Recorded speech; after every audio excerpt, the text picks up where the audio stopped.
इब्तिदा है रब जुल जलाल के बाबरकत नाम से जो दिलों के भेद खूब जानता है। तमाम देखने और सुनने वालों को आपकी मेज़बान नादिया खान का सलाम। अब देख रहे हैं नंबरदार टीवी।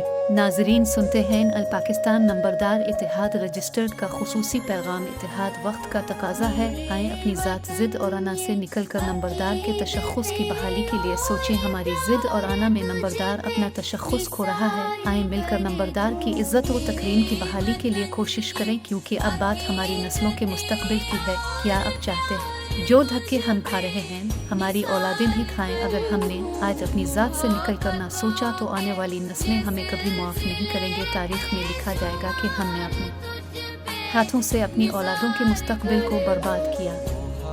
नंबरदार रियासत पाकिस्तान का अहम तरीन सतून है। ये बात हमें कब समझ आएगी? छोटे छोटे गिरोह हुकूमत वक्त से अपनी बातें मनवाते हैं। क्या हम अपने जायज़ हुकूक भी नहीं ले सकते? हमारी वारिस ख़त्म कर दी गई, हम खामोश रहे। अगर हमारे एक नंबरदार भाई के बेटे का ज़हनी तवाज़ुन ठीक नहीं था तो उसकी सज़ा मुल्क भर के नंबरदारों को देनी जायज़ थी। क्या वारिस थी नंबरदारी का खात्मा करके हमारे जायज़ हुकूक की हक तलफी नहीं की गई? हम कब जागेंगे जब बारी बारी हमारी नंबरदारी ख़त्म और मालदार और कब्ज़ा माफिया हमसे ये हक भी छीन लेगा? इत्तेहाद होना हो, लेकिन एक बार अपनी ज़ात से निकल कर ज़रूर सोचें। खुशहाल नंबरदार मुस्तहकम पाकिस्तान की ज़मानत है। नंबरदार इत्तेहाद जिंदाबाद, पाकिस्तान पाइंदाबाद। अल्लाह हाफिज़।